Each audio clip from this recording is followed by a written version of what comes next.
نظام کے فرسودہ ہونے کا لٹمس ٹیسٹ کیا ہے؟ یہ فیصلہ تو اب پبلک کرے گی کہ بطور وزیر داخلہ وہ اس تباہ شدہ نظام میں ایک کامیاب منسٹر ہیں۔ کلمۃ حق ارید بها الباطل، بات تو ٹھیک ہے لیکن پیچھے مراد جو ہے وہ ذرا مشکوک ہے۔ جمہوری نظام سرو نہیں کر سکتا، بنیادی پوائنٹ آپ سمجھ لیں۔ میرا سوال یہ ہے کہ یہ فرسودہ نظام کب سے شروع ہوا ہمارے پاکستان میں؟ آج تک ہم طے ہی نہیں کر سکے کہ ہم نظام کیا لانا چاہتے ہیں۔ کس چیز کو آپ مورد الزام ٹھہراتے ہیں؟ تباہ کیا ہونا ہے سر؟ نظام کبھی بنا ہی نہیں۔ اس کا مطلب ہے کہ ہم بے مقصد چلے ہیں۔ سر یہ سب کچھ یہ 4 یا 5 گروہ ہیں جو مل کر کرتے ہیں۔ پورا سسٹم صرف انقلاب سے بدلتا ہے۔ ڈی سی ضلع کی سیاست تک کنٹرول کرتا ہے، کیا ایسے نہیں ہو رہا؟ اس کی بات کبھی نہیں کی جائے گی۔ بھئی سب سے صحیح نظام وہ ہستی دے سکتی ہے جس نے انسانوں کو بنایا ہے۔ یہ سیاسی پارٹیاں کس کی پیداوار ہیں؟ یہ لیڈرشپ کس کی پیداوار ہے؟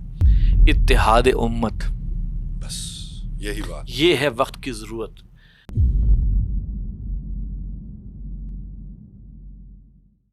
نحمدہ ونصلی علی رسولہ الکریم۔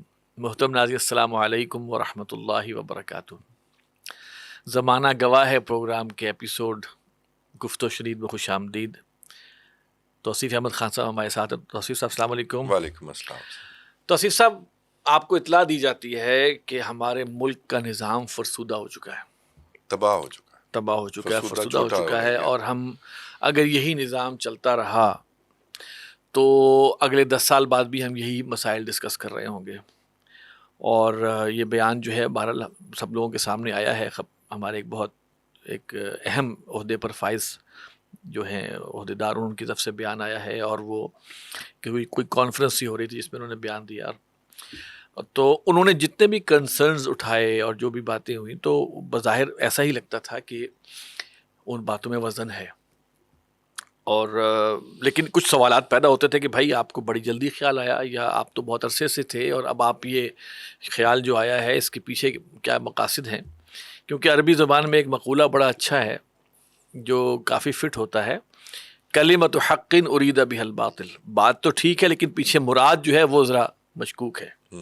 تو اس لحاظ سے میں چاہ رہا ہوں کہ آج کے پروگرام میں ذرا ہم دیکھ لیں کہ واقعی نظام فرسودہ ہوا ہے، اور یہ کب سے فرسودہ ہے، ایک بات اس کے موٹیوز کیا ہیں، اور اس کے بعد اس فرسودہ نظام کو ٹھیک کرنے کے لیے کیا کیا جا سکتا ہے۔ یہ بہت اہم بات ہے، اس لیے کہ یہ بحث پورے میڈیا میں پھیل گئی کہ جناب نظام فرسودہ ہے۔ کچھ لوگوں نے اسٹیٹمنٹ کو دینے والے شخص کے اوپر اعتراضات اٹھائے، سوال اٹھائے کہ وہ کس کی بات کر رہے ہیں، کس کا نیریٹو بیان کر رہے ہیں۔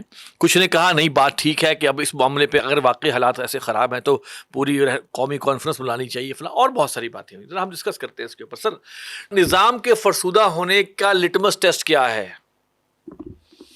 پہلی بات تو یہ کہ جو محسن نقوی صاحب نے فرمایا ہے، وزیر داخلہ ہیں ہمارے، اسی تباہ شدہ نظام کے وہ وزیر داخلہ ہیں، اور اسی تباہ شدہ نظام کے وہ پی سی بی کے چیئرمین ہیں۔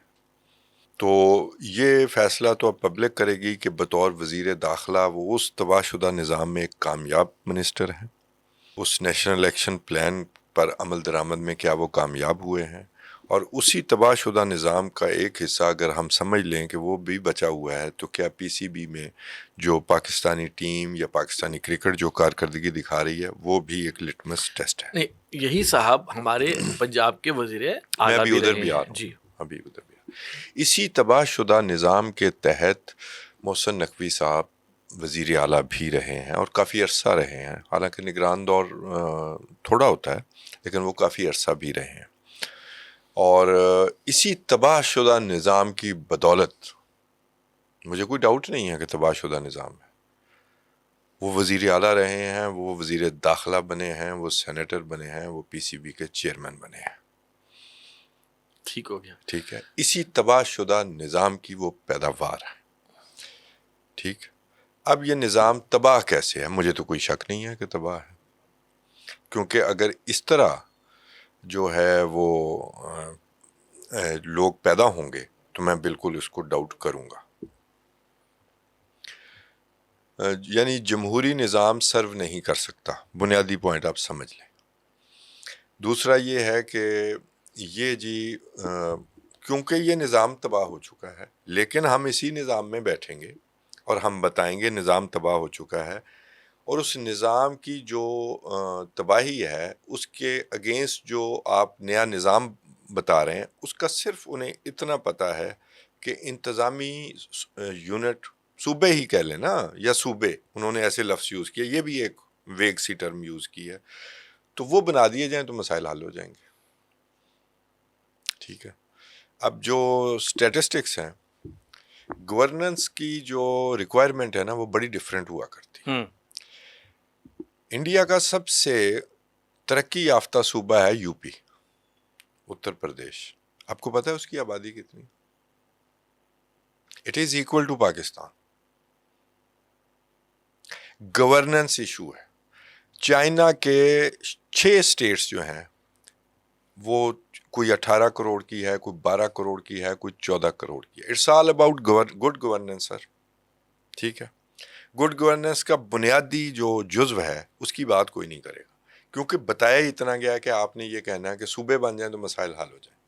یہ پبلک میں ایک طرح کا ایک پبلک میں تو ایک نئی ڈیبیٹ شروع کرنے کی کوشش، اور حکومت میں بھونچال آ گیا اس حوالے سے. بلدیاتی نظام کہاں ہے؟ وہ روبسٹ بلدیاتی نظام جس میں ہیلتھ، تعلیم، قانون، امن و امان ان کے ذمے ہوتا ہے، جو دنیا میں ہر جگہ ہوتا ہے، اس کی بات کیوں نہیں کرتے؟ وہ لوکلائز کیوں نہیں ہوتا؟ نئی جناب آپ کو لیڈرشپ چاہیے، پولیٹیکل لیڈرشپ، وہ کہاں سے پیدا ہوا کرتی؟ دنیا میں، اپنی بات نہیں میں کر رہا، دنیا میں کہاں سے پیدا ہوا کرتی ہے؟ اسی لوکل باڈیز سے. اس کی بات نہیں کرنی. آپ صوبے تھوڑے زیادہ کر دیں گے تو پھر جناب آپ کام کر لیں گے. کیا ان صوبوں کا، میں شاید تنقید زیادہ کر رہا ہوں، کریں، کیا ان صوبوں کا تعلق امن و امان سے ہے؟ کیا صوبے 4 ہونا کے پی، بلوچستان یا کشمیر میں کسی امن و امان کی بہتر حالت کو روکتے ہیں؟ کیا ہمیں کسی دور میں 1 یونٹ ملک کے لیے ضروری نہیں بتایا گیا؟ مغربی پاکستان مشرقی پاکستان والوں کی اکثریت کے ایکول کرنے کے لیے تب کہتے تھے کہ 1 یونٹ، لوگ کہتے تھے کہ نہیں ہونا چاہیے، ان کی اپنی اپنی شناخت ہے 4 صوبوں کی. ہم نے کیا، تب یہ ملک کے لیے بہت ضروری تھا، نہیں تو نظام تباہ ہو گیا. ٹھیک ہے. اس کے بعد ابھی فاٹا کا کتنا بڑا علاقہ ہے، اس کو کے پی میں ضم کیوں کیا گیا؟ صوبہ بنا دیتے. ایسے ہی ہے سر. اس ملک کی تاریخ ہے کہ ایوب خان پہلے 6-8 سال پیچھے بیٹھ کر سازشیں کرتے رہے، بعد میں اس ملک میں اصلاحات لانے کے لیے آئے، ریفارمز. ملک نہیں بچے گا نہیں تو، اور ہم نے تالیاں بھی بجائی، بلکہ ملک انتہائی خطرناک حالات سے گزر ہمیشہ رہا سے. ہے. ٹھیک ہے. ریفارمز شروع ہو گئیں جی وہ، اور پھر ان ریفارمز کا نتیجہ یہ ہوا، سو کال ریفارمز کا، کہ یحییٰ خان کو تو ہم بلا وجہ گالی دیتے ہیں، وہ تو اسکیپ گوٹ ہے. مشرقی پاکستان ٹوٹنے کی بنیاد ایوب خان کا کچھ 6-8 سالہ مارشل لا لگانے سے پہلے کا دور جی، اور اس کے بعد اس کے اقتدار کا دور. ہمارا کام ہو چکا تھا. پھر ضیاء الحق صاحب تشریف لے آئے، ریفارمز. ملک میں کرپشن بہت ہے، ملک پھر انتہائی حالات خراب حالات ہیں، خطرناک حالات. اور پھر انہوں نے ایک اور کام کیا، اور یہ پولیٹیکل پارٹیز کی درستگی ہونی چاہیے.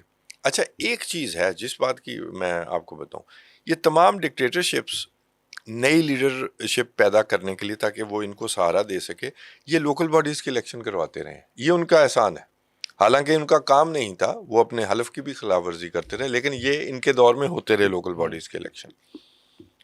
ساتھ انہوں نے جناب اپنا رائٹ ونگ کا ووٹر اپنے ساتھ، کیونکہ Peoples Party central left type party تھی نا، تو پنجاب کو خاص طور پر ٹارگٹ کیا اور رائٹ ونگ کا ووٹر ساتھ لگانے کے لیے ایک مذہبی بھی ٹچ دیا کہ میں تو جی اسلامی نظام بھی لے کے آؤں. جب 90 دن کے انتخابات سے مکرے تو پھر یہ کہا سائیکل بھی چلائی تھی جی سائیکل بھی چلائی، اور سائیکل کے پیچھے 600 سائیکلیں تھیں، اور اس کے پروٹوکول پہ جتنے پیسے لگ گئے وہ ہفتے بعد بند کرنا پڑ گیا. پیٹرول تو خرچ نہیں ہوا نا اس میں. نہیں، پیٹرول نہیں.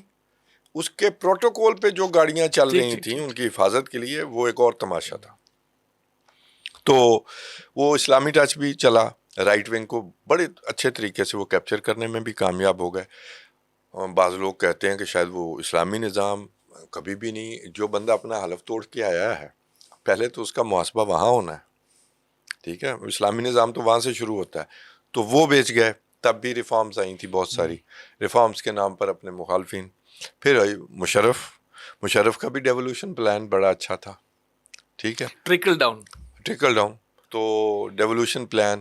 پھر جناب وہ سیاسی پارٹیوں میں اپنی بادشاہت ہے. اب سیاسی پارٹیوں کی طرف آ جاتے ہیں. یہ سیاسی پارٹیاں کس کی پیداوار ہیں؟ یہ لیڈرشپ کس کی پیداوار ہے؟ یہ بادشاہتیں کیسی بنی ہیں؟ یہ سر ایک مکمل اشرافیہ ہے جس میں سیاستدان بھی شامل ہیں، جس میں باقی عناصر بھی شامل ہیں، اور یہ مل جل کر ایک دوسرے کی سلیکشن کرتے ہیں. تو محسن نقوی صاحب کو صرف یہ مسئلہ نظر آتا ہے. میرے پاکستان کے عوام کا، کسی ریڑھی والے کا، دکاندار کا، کسی چھوٹے تاجر کا، اس کا مسئلہ تو تھانے میں ہے، اس کا مسئلہ تو ریونیو ریکارڈ میں ہے، اس کا مسئلہ تو پٹواری کے ساتھ ہے. اس کی بات نہیں کریں گے. وہ تمام عناصر سٹیٹس کو کی نشانیاں ہیں جس کے ذریعے پٹواری سے چلتا ہوا نظام اے سی تک پہنچتا ہے اور ڈی سی تک پہنچتا ہے، ڈی سی ضلع کی سیاست تک کنٹرول کرتا ہے. کیا ایسے نہیں ہو رہا؟ اس کی بات کبھی نہیں کی جائے گی. اور موٹیو جو آپ نے کہا، موٹیو کیا ہے؟ میرا سوال یہ ہے کہ یہ فرسودہ نظام کب سے شروع ہوا ہمارے پاکستان میں؟ 47 سے، روز اول سے. اور اسی فرسودہ نظام کے ذریعے ہی جو ہے نا ہم ویسے پاکستان بنا بھی، یعنی جمہوریت کے ذریعے بنا. مسئلہ یہ ہے کہ سر جمہوریت کیوں نہیں چلنے دی گئی؟ اس کا جواب بھی دینا ہے. سر یہاں پہ میں تھوڑا سا کرنا چاہوں گا کہ پارٹیشن سے پہلے نہرو ایک اعلان کرتا ہے کہ ہندوستان یا پارٹیشن کے بعد جو ہے وہ ہم جاگیرداری ختم کر دیں گے. تو جتنے مسلمان جاگیردار تھے کانگریس میں، وہ سب کے سب مسلم لیگ کے اندر آ گئے. اور جب یہ دونوں ملک الگ ہوئے تو بھارت میں فرام ڈے ون جو ہے وہ جاگیرداری صفر تھی، یہاں جاگیرداری بھرپور تھی. ٹھیک ہے، تو میں یہ سمجھتا ہوں، جیسے آپ نے کہا نا کہ 1947 سے ہی جب سے یہ ہوا، اس کے پیچھے جو جب لوگ ایسے وہاں پر جو جاگیردار وڈیرے جب یہاں پہ آ گئے، جن کو کہ جاگیریں انگریزوں سے وفاداری کے نتیجے میں ملی تھی، اس میں بڑے بڑے میرے خیال میں سجادہ نشینوں کے نام بھی شاید آ سکتے ہوں گے، بڑے بڑے پاکداروں کے نام آئے ہیں اس کے اندر، کہ وہ سب کے سب مسلم لیگ میں آئے اور پاکستان بنانے میں شامل، اور وہ جاگیرداری نظام آج تک پروٹیکٹڈ نظر آ رہا ہے. ان دو ملکوں کا کمپیریزن کرتے ہیں تو انڈیا اور پاکستان دونوں جمہوری ملک ہیں. انڈیا ورلڈ بگیسٹ ڈیموکریسی کہلاتی ہے، اور وہاں نظام یہی کامیاب ہے. وہاں پہ یہ نظام جو ہے یہ فرسودہ نہیں ہوا. کہنے کا میرا مقصد ہے یہاں پر ایک تو وجہ یہ ہوئی کہ یہاں پر جاگیرداری سیٹ اپ رہا اور اس نے اس ملک کو پوری طرح کرپٹ کر کے رکھ دیا. دوسرا معاملہ یہ ہوا کہ یہاں پر ہماری اسٹیبلشمنٹ کو فوج کو انٹرونشن کا موقع ملا ہے سیاست کے اندر، جو کہ انڈیا میں نہیں ہے. اور وہاں پر یہ دو واضح فرق نظر آتے ہیں. یہی فرق. ٹھیک ہے، وہاں پر امبانی ہیں، ٹاٹا ہیں، برلا ہیں، وہاں پر ہیں، ان کو وہاں پہ کوئی پریشانی نہیں ہے، وہ ٹیکس ادا کرتے ہیں. سر اس کے ساتھ اپنے پنچایت سسٹم بھی ہے، پنچایت سسٹم بھی ہے. وہ وہاں پر کوئی یہ نہیں آتا کہ فلاں کسی بڑے عہدیدار سرکاری یا فوجی عہدیدار کا بیٹا جو ہے وہ اس کو پارٹنر بنا لو یا فلاں کر لو.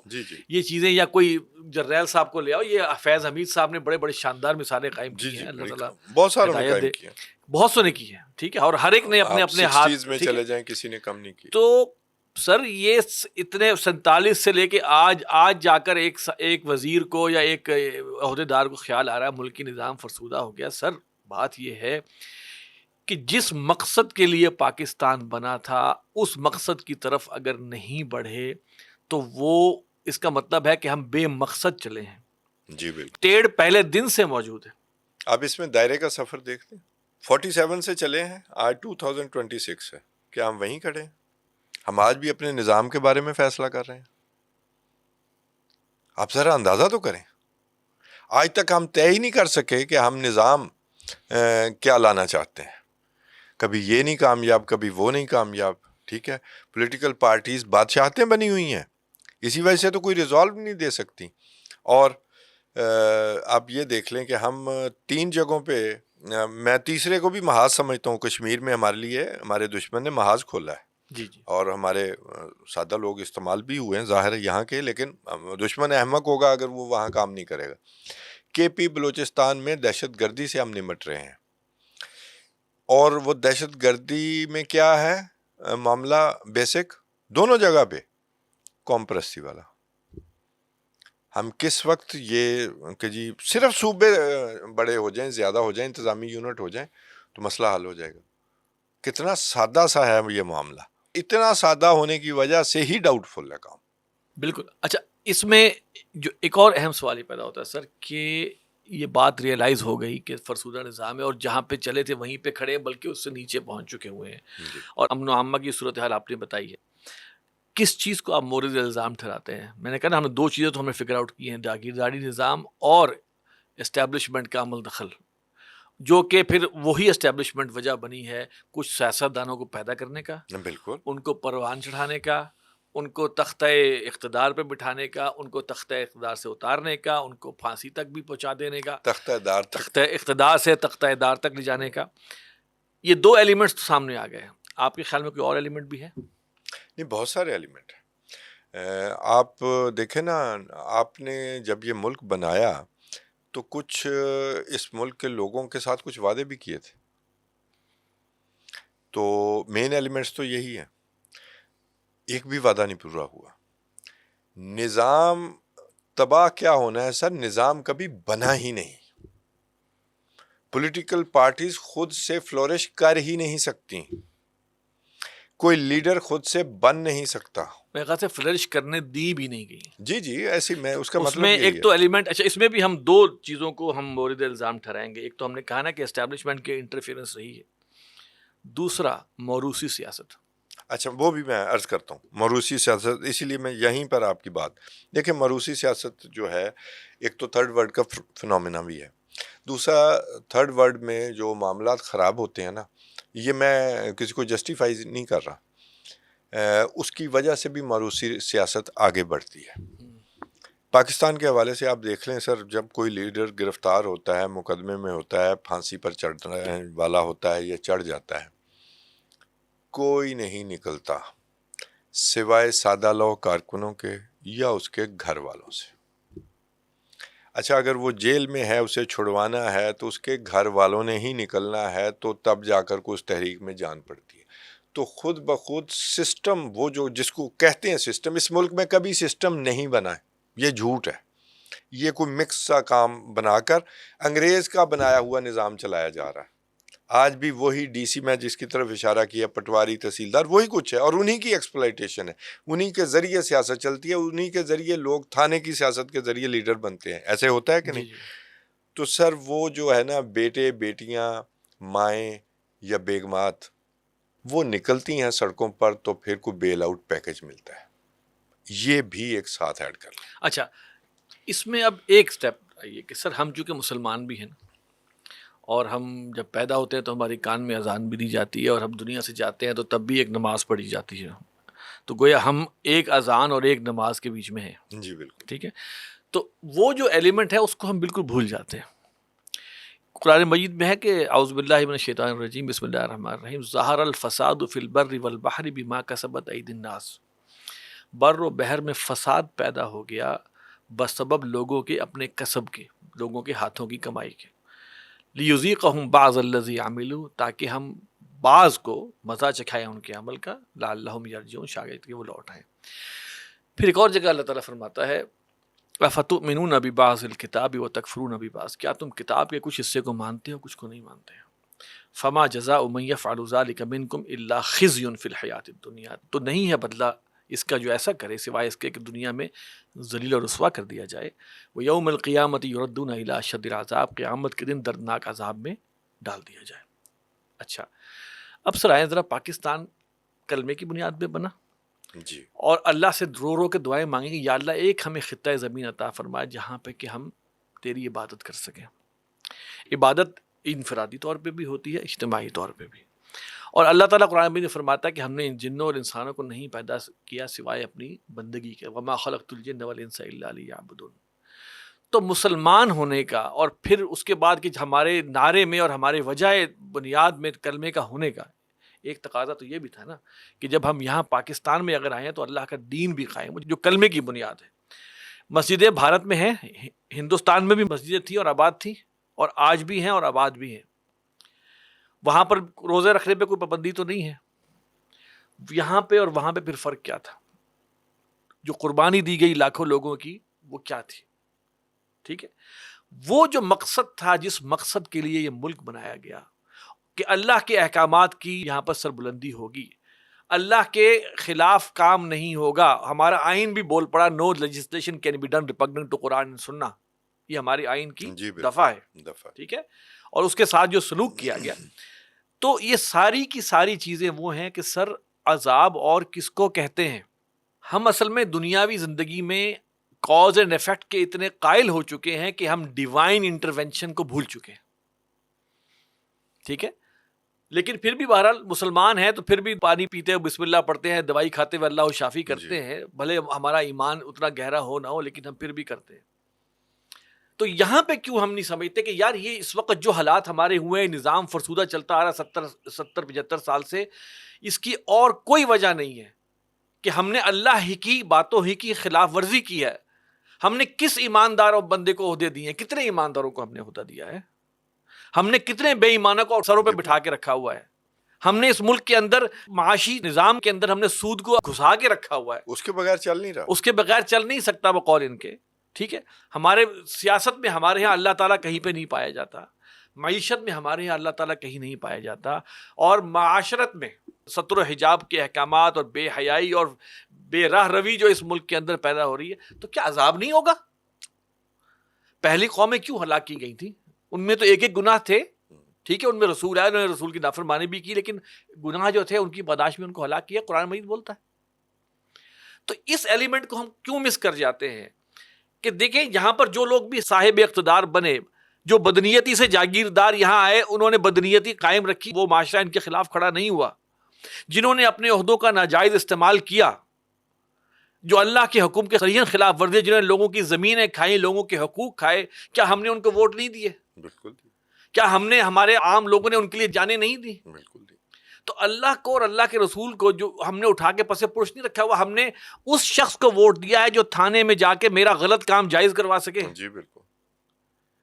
یعنی کہ میں حیران ہوتا ہوں کہ ہم کیوں نہیں سوچتے کہ یہ جو دنیاوی معاملات ہمارے اوپر بیت رہے ہیں، ان کے پیچھے اللہ کی سزا بھی تو ہو سکتی ہے. اور اس کے بعد اگر ہم جب تک یہ نہیں سمجھیں گے تب ہم جو بھی کوشش کر لیں گے. مثال کے طور پہ جناب یونٹ صاحب بنا لیں، چھوٹے کر لیں، بھائی سارے کے سارے بدعنوان لوگ، راشی لوگ وہیں بیٹھے ہوئے ہیں، کیسے آپ وہ یونٹ بنا کروا کے بھی کر لیں گے؟ سارے کے سارے قاتل وہاں بیٹھے ہوئے ہیں، تو کیا کریں گے آپ؟ تو سوال یہ پیدا ہوتا ہے کہ یہ ایلیمنٹ میں چاہوں گا اصل میں کہ اس ایلیمنٹ کو لے کے آیا جائے. پوری دنیا کا نظام فرسودہ ہے سر. کیوں؟ نظام اگر کوئی سرمایہ دار نظام بنائے گا تو اپنے پریولیج کا خیال رکھے گا.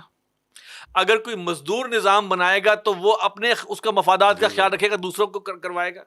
یعنی کہ کوئی بھی انسان جب بھی وہ کوئی نظام بنائیں گے تو وہ جو طبقہ پریولنٹ ہے اس نظام کے اندر، وہ اپنے لیے مراعات رکھے گا، دوسروں کو دبائے گا. بالکل ٹھیک. دنیا کا تمام نظام اس وقت دیکھ لیجئے، وہاں پر یہ بے شک آپ وہ جو چائنا کا نظام ہے یا مغرب کا نظام ہے، سب میں استحصال موجود ہے. سب اس لحاظ سے فرسودہ ہیں کہ کوئی بھی نظام جو ہے وہ عدل اجتماعی نہیں دے رہا. اسلام عدل اجتماعی دیتا ہے سر، لیکن مسئلہ یہ ہے کہ یہاں کے لوگوں کو، یہاں کے پولیٹیشنز کو یہ بات کسی طرح ان کے ڈی این اے میں ڈال دی گئی ہے کہ اسلام کی بات مت کرنا، اسلامی نظام کی بات نہیں کرنا. بھئی سب سے صحیح نظام وہ ہستی دے سکتی ہے جس نے انسانوں کو بنایا ہے. سب سے عادلانہ نظام وہ ہستی دے سکتی ہے جس نے تمام انسانوں کو تمام طبقات میں بنایا ہے. انا خلقناکم من ذکر و انثی، بے شک ہم نے تمہیں ایک مرد اور ایک عورت سے پیدا کیا. وجعلناکم شعوبا و قبائل لتعارفوا، اور ہم نے تمہیں گروہوں میں اور قبائل میں تقسیم کر دیا ہے تاکہ تم تعارف حاصل کر سکو. ان اکرمکم عند اللہ اتقاکم، سب سے باعزت اللہ کے نزدیک وہ ہوگا جو زیادہ متقی ہوگا. یہ ہے. تو کہیں پر بھی میں دیکھتا ہوں، میڈیا میں بھی ہم بات کرتے ہیں کوئی اس اصل روٹ کاز کی طرف ہی نہیں آ رہا کہ روح ہی اڑ گئی ہے. ہندوستان ڈس انٹیگریٹ ہوا تھا لیکن واپس جڑ گیا, جی اور وہاں نظریہ کیا تھا؟ ہندتوا کا, ایگزیکٹلی. مذہبی نظریہ تھا جس نے واپس ہندوستان کو جوڑا. پاکستان کے اندر بھی وہ ہے. ہماری دیکھیں, ہمارے یہاں زبانیں اور ہماری ثقافت اور, ٹھیک ہے جی, ایون نسلیں فرق ہیں. پھر اس کے بعد بود و باش کے طریقے جو ہیں وہ فرق ہے. اگر ہم مغربی پاکستان اور مشرقی پاکستان کو بات کریں تو جو اسکائی واز دی لمٹ. دیکھیں, جو کپڑے بنگالی خاتون پہنتی ہے وہ پٹھان خاتون سوچ نہیں سکتی پہننے. بالکل ایسے. ٹھیک ہے سر, جڑے کس بنیاد پر تھے؟ یا تو ہم نے اس وقت دھوکہ دیا تھا معاذ اللہ, لیکن جڑے سچی بات ہے اسی بنیاد. مسلم ہے تو کم از مسلم کم لیگ میں ہے. نہیں سر, ہم نے نہیں دھوکہ دیا. وہ مشرقی پاکستان والے تو تحریک چلانے والے تھے جی, وہ بڑے خلوص کے ساتھ آئے تھے. سر خلوص کے ساتھ جو بھی ہم نے آپ انہیں موقع نہیں دیا اور دھوکہ دیا. جی, یہ ہے بات. تو پھر میں کہتا ہوں اس بات پر ہمیں بحث کرنی چاہیے کہ سر ابھی تک کی جو وجہ ہے وہ ہماری بے عملی, بد عملی, نالائقی, جسے کہیں بددیانتی, حرام خوری, حرام کاری, یو نیم مینی تھنگس, وہ ہیں. جب تک یہ نہیں ختم ہوں گے آپ کیسے کسی اس ملک کے یا اس نظام کو جو ہے اس کی فرسودگی کو ختم کر سکتے ہیں؟ وہی پولیٹیشین زیادہ صوبے بنا دیں گے, وہ آ کے بیٹھ جائیں گے. بیٹھیں گے تو وہی گورنر ہاؤسز بہت سارے ہو جائیں گے, وزیر اعلیٰ ہاؤسز بہت سارے ہو جائیں گے. پہلے ہی خرچے نہیں مان ان کے, ان کا ون مین شو ہی نہیں مان. ون مین شو ہی نہیں مان. تو سر بات ہی کی انہوں نے, لیکن اصل بات کیا ہے, وچلی گل جس کو ایک صاحب کہا کرتے تھے نا کہ وچلی گل کوئی اور ہے, کہ وچلی گل یہ ہے کہ اس کو پہلے اپنے قبلے کو درست جب تک ہم نہیں کریں گے ہمارے معاملات. سر پاکستان بنتے ہی نا یہی سٹیٹس کو کی طاقتیں دوبارہ پاکستان پر انگریزوں کی جگہ صرف انہوں نے لے لی. کوئی نظام نہیں بدلا. جس نظام کا وعدہ کیا تھا ماسس کے ساتھ اس کا تو تصور ہی نہیں. ٹھیک ہے, اچھا جی ہم جمہوریت لے کے آئیں گے, صرف جمہوریت. وہ جو اسلامی نظام ہوگا, ایک اسلامی مملکت بنائیں گے ہم, اپنی اسے تجربہ گاہ بنائیں گے. یہی باتیں ہوئی تھی. جی جی, اسی بنیاد پر لوگ آئے تھے. وہ تو چلے دور رہ گی, وہ جمہوریت بھی نہ آ سکی. اب یہ دیکھیں کتنا سادہ سا حل ہے نا کہ صوبے بنا دیں اور نیچے کوئی چیز چینج نہیں ہوگی. اور کون کہہ رہا ہے؟ جو سٹیٹس کو کی طاقتیں, جو اپنا کام پچھلا مکمل نہیں کر پائے تو نیا جو ہے وہ اب دیکھیں نا, یا تو پورا وہ ایک چارٹر دیتے کہ اس میں ایک چارٹر میں ایک کلاز ہوتی کہ صوبے اور بنا دیے جائیں. ٹھیک ہے, نہیں, مین بس یہی ہے کہ یہ کر دیں بس, باقی کسی چیز کو نہیں چھیڑنا. نہیں ایک اور چیز بھی ہے نا کہ موجودہ جو سیاسی نظام ہے یا سیاسی پارٹیز ہیں وہ بھی نل اینڈ وائڈ ہو گئی ہیں. ٹھیک ہے, یہ بھی اس کا مطلب ہو سکتا ہے کہ اپنے نئے لوگوں کو لایا جائے. جی, تو لے آئیں جی, پھر لے آئیں. وہی جو آپ نے بات کہی ہے کہ نیت کی جو بات ہے, اس میں مجھے جو ہے وہ کچھ ایسا کنٹینٹ نظر نہیں آتا. اور آپ اس وقت جب ایک قوم پرستی کے نام پر ایک خون ریزی یہاں پر جاری ہے اور وہاں پر کسی کا نیریٹو بک سکتا ہے. دیکھیں پنجابی نے تو کچھ شاید 2 سال وہ تو کہہ دیتے ہیں, میں نے کئی کی سنا ہے کہ انتظامی یونٹ تو بن جانے چاہیے, لیکن باقیوں کے بھی تو بنائے نا, کسی نے نہیں ہاتھ لگانے دینا. ابھی میں نے سنا کہ 6 مہینے دیے گئے ہیں گورنمنٹ کو کہ آپ یہ کر لیں, صوبے بنا دیں, نہیں تو خیر نہیں ہے. تو 6 مہینے بعد کیا خیر نہیں ہوگی؟ کیا خیر جو پہلے ہے وہ اب نہیں ہوگی, اور کتنا اور مزید بیڑا غرق کی ہوگا. ہاں جی, اور بیڑا اس طرح کے گورنمنٹس کو یہ اندر کی باتیں کچھ صحافی لا رہے ہیں نا کہ جی الٹیمیٹم ہو گیا ہے, فلاں ہو گیا. اس سے ملک ڈی اسٹیبلائز ہوتا ہے, حکومتیں ڈی اسٹیبلائز ہوتی ہیں, اور اگر ڈی اسٹیبلائزیشن ہی مسئلہ ہے تو پھر ٹھیک ہے, پھر کوئی ایشو نہیں ہے. صوبے میرا نہیں خیال کہ یہ بننے جا رہے ہیں, اور اگر یہ بننے بھی جا رہے ہیں اس میں باقی پبلک کے لیے جو باقی پورا سسٹم بدلنا ہے, جیسے آپ نے سودی نظام کی فرض کریں بات کر لیں, اور یہ جو آپ نے کہا تھا کہ جناب پاکستان بنے گا تو اسلامی نظام آئے گا, تو لے آئے نا, اب تو موقع ہے, صوبے بھی اسی میں ڈال لیں. مسئلہ ہے گڈ گورننس کا, وہ آپ 80 سال میں دے نہیں سکے. گڈ گورننس کیسے دیں گے جب کہ پیچھے بددیانتی بدنیتی اگر شامل ہے. میں تو آپ سے عرض کر رہا ہوں نا کہ ہم ذرا ان نارمز کو دیکھیں جو مغرب نے جن نارمز کو اپنایا ہے اسلام کی کچھ تعلیمات کو مغرب نے اپنایا ہے بیسٹ ہے اور اس کا اسکینڈینیوین پھل پایا، کنٹریز، اس ہاں کا جی، پھل پھل پایا پایا. ہیں، پھر بھی وہ کافر، حد ہے نا کہ وہ کافر ہی کافر ہے، لیکن اگر وہ کوئی اسلام کی کوئی اچھی بات کو اپنا کے اس کی دنیاوی منفعت حاصل کر لیتے ہیں تو ہم کہتے ہیں نہیں جی وہ تو کافر ہے، ہم صحیح ہیں، جو کہ ہم سارے غلط کر رہے ہیں. ہم صرف کلمہ پڑھ کے باقی سارے کام غلط کرتے ہیں، ایک دوسرے کی لیگ پولنگ کرتے ہیں، سازش کرتے ہیں، ایون اپنے ملک کے خلاف سازش کر بیٹھتے ہیں، تو ہم ٹھیک ہیں اور وہ غلط ہیں. مجھے یہ بات نہیں سمجھ آتی. انہوں نے کچھ اصول اپنائے ہیں اور خاص طور پر اسکینڈینیوین کنٹریز میں وہ جو ویلفیئر ڈیموکریسی کے نام پر جو جان پال سارتر لے کے آیا، ٹھیک ہے، اس میں ان کی پارلیمنٹ کو اختیار جو ہے وہ پتہ نہیں کہاں تک ہے، لیکن جو ان کا ویلفیئر کا نظام ہے کبھی اس پہ بھی بات کر لیں، صوبوں کے ساتھ ایک کلاس وہ بھی ڈال لیں. یہاں پر تو کوئی مراعات اگر کسی کو مل رہی ہو نا تو وہ اگلی حکومت آ کے کھینچ لیتی ہے. جی، اس وقت جو فیول کی پرائسز کے ساتھ جو سلوک کیا ہے، جو لیوی لگی ہوئی ہے، لیوی لگا کر، اور سر میں آپ سے کیا بات کریں، آپ کی جو توانائی کا شعبہ ہے اس کے سب سے بڑے بڑے ہاتھی مراعات یافتہ کون ہیں؟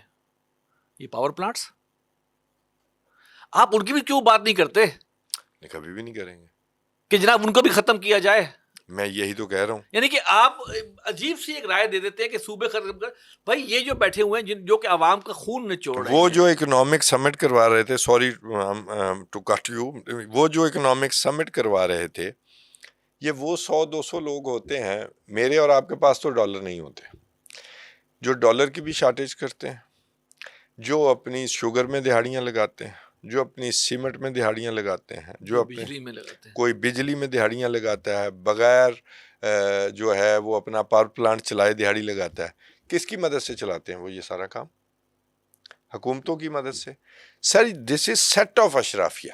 اس میں آپ ایک شعبے کو نہیں کہہ سکتے کہ ایک شعبے کے لوگ ہیں. ایک خاص طرح کی اسٹیبلشمنٹ ہے جو کہ صرف آپ ملٹری کو نہیں کہہ سکتے.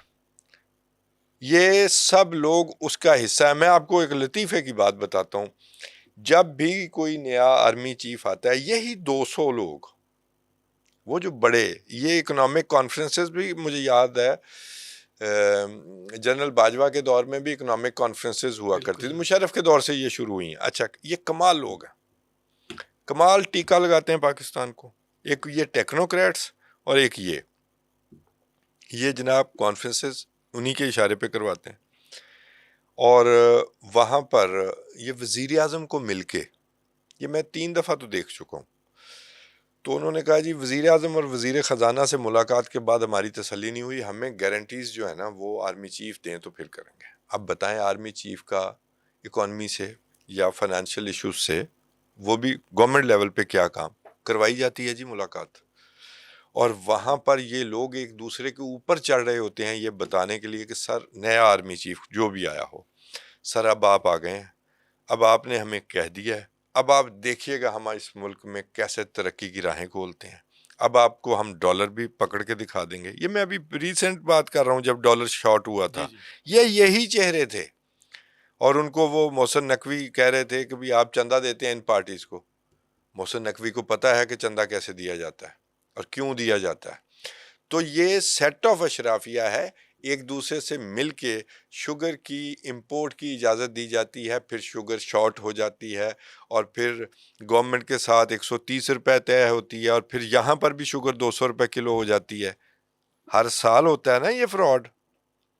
60 سے ہو رہا ہے، کبھی تو روک لیں. یہ اشرافیہ جو ہے نا آٹا شارٹ ہو گیا، ٹھیک ہے سر. یہ سب کچھ یہ 4 یا 5 گروہ ہیں جو مل کر کرتے ہیں، جن کو اشرافیہ کہتے ہیں. جی. اچھا، اشرافیہ کو نا قرآن مجید پتہ ہے کہتا ہے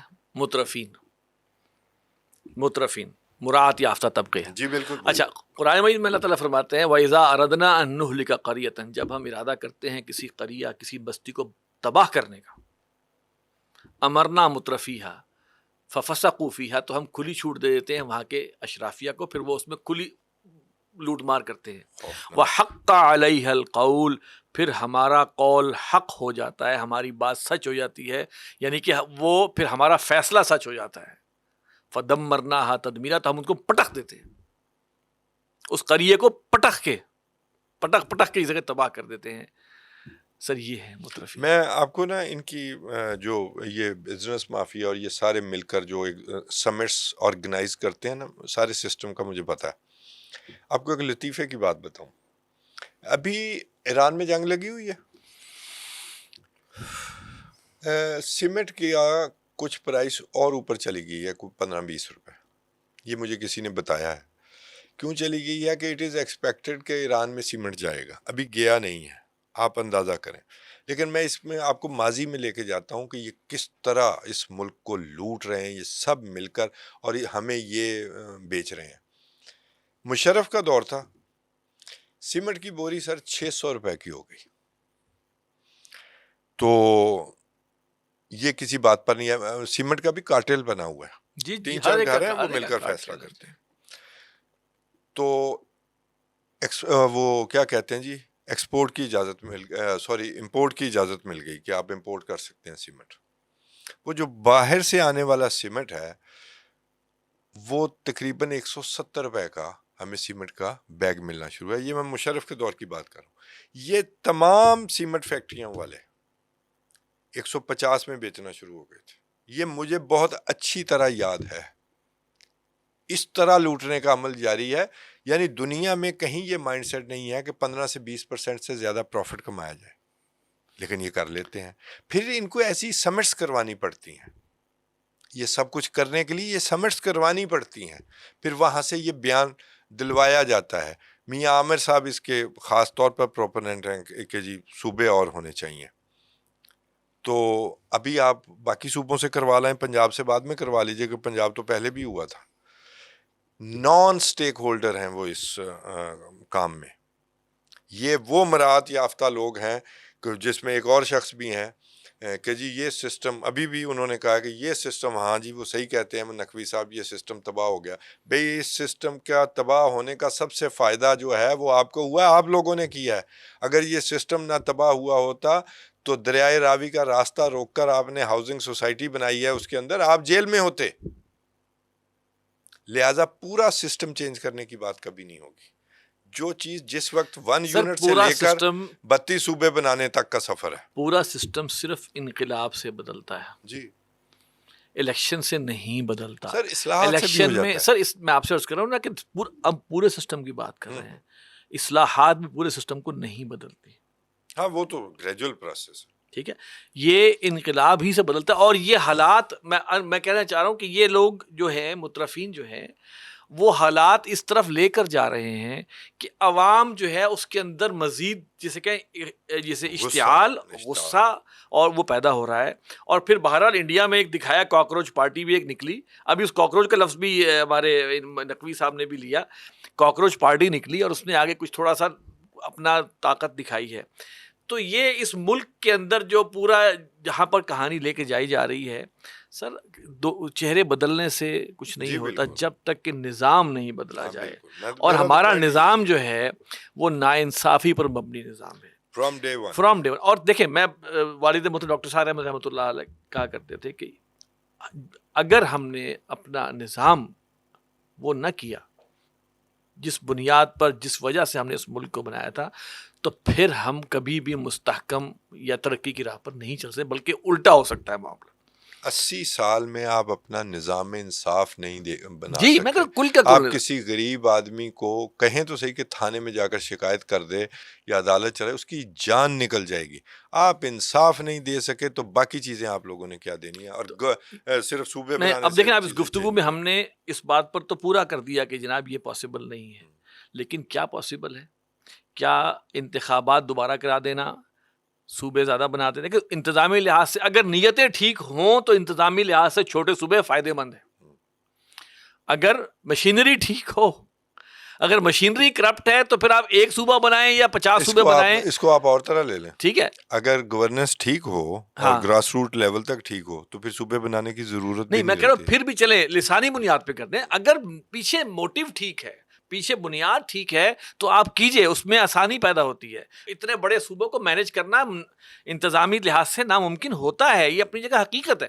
اس کی مینجمنٹ، نیت ہو مینجمنٹ بہتر کرنے کی، بھائی نیت ہو یہ، تو پھر آپ اس کی بات کریں. اگر نیت ہی کچھ اور ہے کہ جناب اس حکومت کو گرا دیں, کچھ ناراض لوگوں کو منا کے پھر ان کو کھڑا کریں, پھر ان سے ہم کچھ کام کروا لیں. صوبے نہیں بنیں گے بہرحال پھر بھی. میں بتا رہا ہوں نا کہ یہ جو اس وقت جو ایک یہ ٹیزر پھینکا گیا نا, ٹیزر پنجاب آیا ہے والے تو خیر وہ تو بولتے ہی نہیں ہے, پنجاب تو بولتا ہی نہیں ہے جی, لیکن آپ دیکھ لیں کہ بھی سندھ سے جو ریئیکشن آیا یا جو بلوچستان سے آئے گا, ابھی یہ بات کرنے کی نہیں تھی. اچھا اب اس میں میں یہ پروگرام یہاں ہمارا وقت ختم ہو رہا ہے, یہ تو اس کو میں یہاں کلوز کر کے ایک چھوٹی سی بات کرنا چاہ رہا ہوں کہ سر ایک جو نیا بحری اتحاد قائم ہوا ہے, اب ہم انٹرنیشنل حالات پہ آ رہے ہیں, پاکستان نے سعودی قیادت میں بحری جو اتحاد تھا, بحری دفاعی اتحاد بنا ہے, اس کے اندر پاکستان بھی شامل ہے, اس کے اندر اور کون کون سے ملک شامل ہیں یہ ذرا دیکھتے ہیں.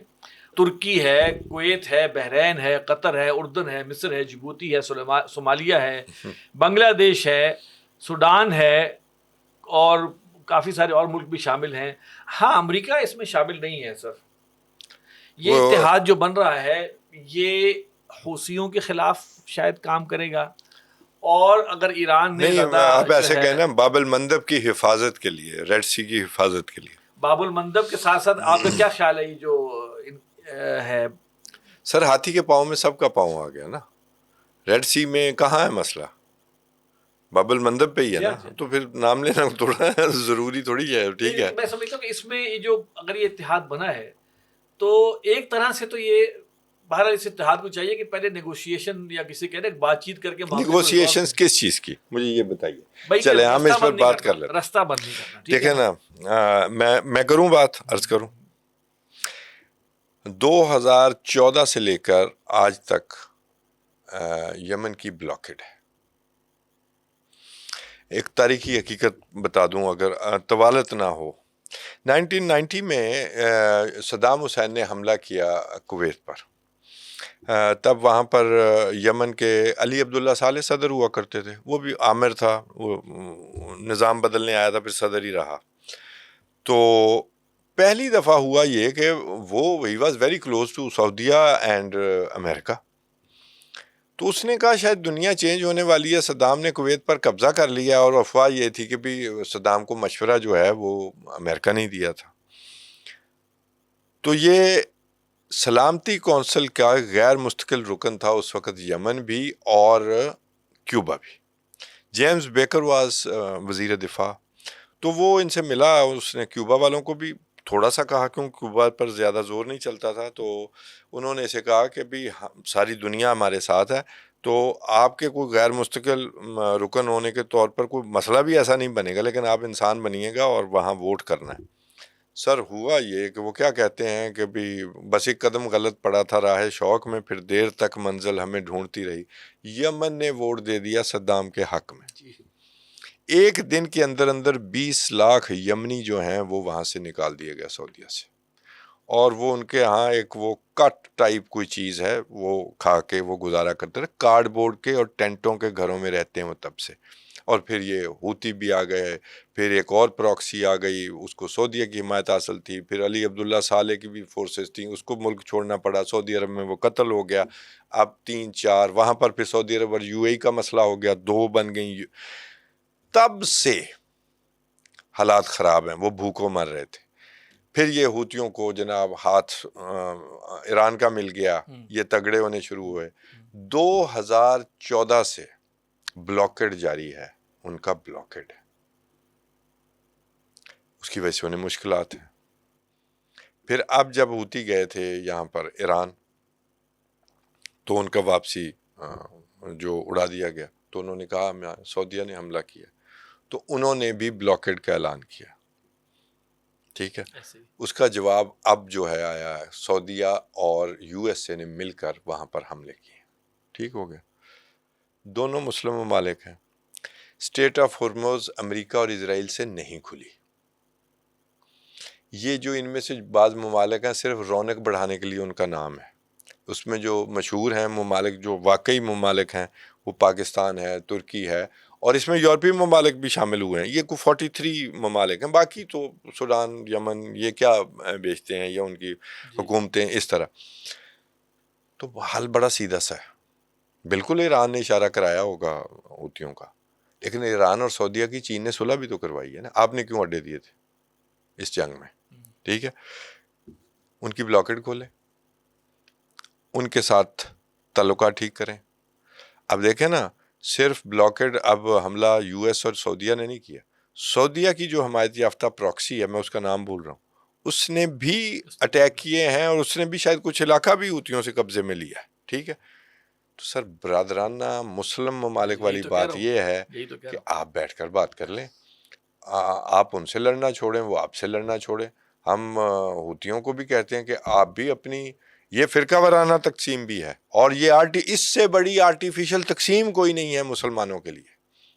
ٹھیک ہے, یہ ہمیں لڑانے کا ایک بہت خوبصورت دشمن کے ہاتھ بہانا ہے, تو اس سے بھی نکلیں.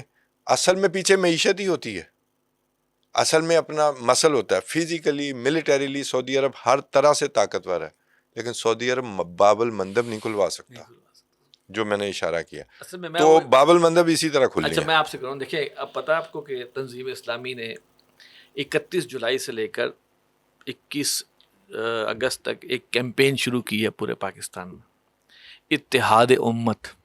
بس یہی بات, یہ ہے وقت کی ضرورت کہ ہم پاکستان کے اندر آپس میں اتحاد کریں. یہ امتیں چھوٹے چھوٹے جو ہمارے فرقے بنے ہوئے ہیں نا, ان میں بھی اتحاد ہو. ان کی ہمیں منت کرنی چاہیے, منتیں کریں کہ بھائی آپ اتحاد, ابھی اس وقت حالات اختلافات کے ابھی کیا کبھی بھی یہ حالات, اور ہمیں ڈیوائیڈ کر کے ہمیشہ اغیار نے فائدہ اٹھایا ہے. اور یہ کیمپین پورے پاکستان میں الحمدللہ چل رہی ہے. ہم تو اصل میں ہر سال ایک میجر کسی ایشو کو لے کر ہم کیمپین کرتے ہیں, اور اس وقت ہماری کیمپین کا جو ہے عنوان یہی اتحاد امت, نہ صرف پاکستان کے اندر بلکہ انٹرنیشنلی بھی. بچت اسی میں ہے. بالکل, اگلوں نے ہمیں یہ نہیں دیکھنا کہ شیعہ کون ہے, سنی کون ہے, فلاں کون ہے, انہوں نے مسلمان سمجھنا ہے. سر صرف دیکھنا نہیں ہے, یہ مستقبل نہیں ہے. انہوں نے ہر دفعہ ثابت کیا ہے کہ ہم تمہیں مارتے ہوئے کسی چیز کی تمیز نہیں کرتے. یہ ہمیں عقل نہیں آتی. جی بالکل, ہمیں, اور اللہ تعالیٰ ہمیں توفیق دے کہ ہم یہ جو ہے اس کو سمجھیں اور اکٹھے ہوں. اور پھر اس ملک کے اندر جو صورتحال ہے, جو اشرافیہ کا معاملہ ہے, اللہ تعالیٰ ان کو ہدایت دے. اور میں اور کہتا کیا ہوں ہم کہہ سکتے ہماری ہیں, عوام کو ہدایت اور دے. ہمارے بڑوں کو کوئی خلوص عطا فرمائے, اس ملک کے لیے کچھ کریں. میں تو کہتا ہوں اگر آگے جا کے اگر ایک بھی ہے وہ اچھا کام کرنا ہو تو یہ کر لیں کہ اس ملک کے اندر 17ویں گریڈ سے اوپر کا عہدہ اور اسمبلیوں کی سیٹ صرف اس شخص کو ملے گی جس کی صرف ایک شہریت ہو پاکستان کی.